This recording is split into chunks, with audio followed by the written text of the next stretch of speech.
నమస్తే. నేను Saina. Welcome to CM today.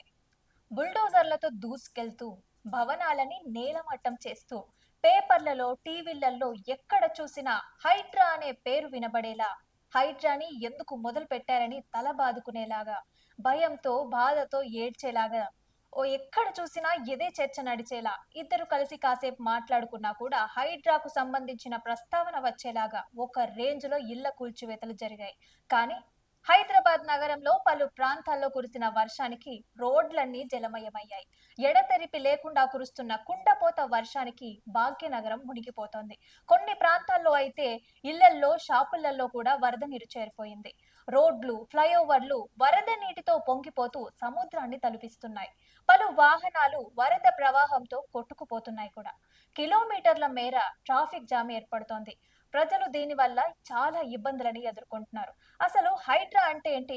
Hydraa అంటే Hyderabad disaster response and assets monitoring and protection.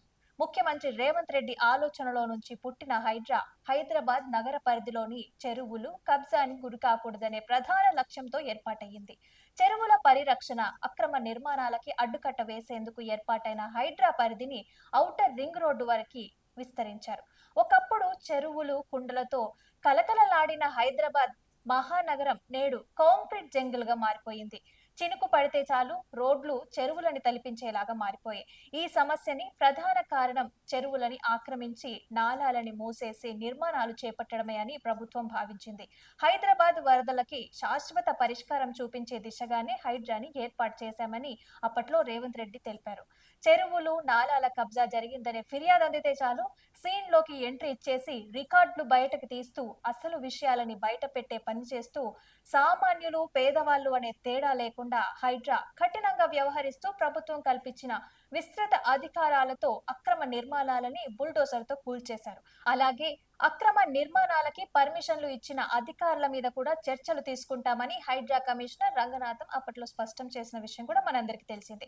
మరి హైడ్రాకి చైర్పర్సన్ గా ముఖ్యమంత్రి రేవంత్ రెడ్డి గారు వ్యవహరిస్తూ సీనియర్ ఐపీఎస్ అధికారి ఏపీ రంగనాథ్ కమిషనర్ గా వ్యవహరిస్తున్న విషయం మనందరికీ తెలిసిందే. అక్రమ నిర్మాణాలని నిర్మోహమాటంగా కూల్చేసే పనిలో పడిన హైడ్రా ఇప్పటికే పలువురు రాజకీయ నాయకులతో పాటు ఇతర రంగాల్లో ఉన్న ప్రముఖుల నిర్మాణాలని సైతం కూల్చేసిన విషయం కూడా వార్తల్లో చర్చనీయాంశంగా అయింది. ఎందుకంటే కాంగ్రెస్, బీఆర్ఎస్, ఎంఐఎం పార్టీలకు చెందిన వారి నిర్మాణాలని కూడా హైడ్రా కూల్చివేసింది. దీంతో రాజకీయాలకు అతీతంగా హైడ్రా పనిచేస్తుందని చెప్పకనే చెప్పారు.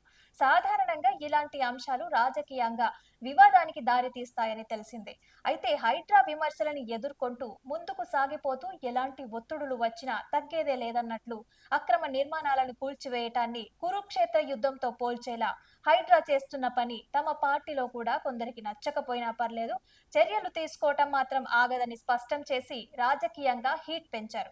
మరి ఎందుకని ఇప్పుడు ఇంత పని జరిగిన తర్వాత కూడా ఈ వర్షాలు పడితే ఈ రోడ్ల మీద ఇలా సముద్రాన్ని తలపించేలాగా, చెరువులను తలపించేలాగా ఎందుకు ఇలా వరదలు వస్తున్నాయో ప్రభుత్వమే చర్యలు తీసుకోవాలి.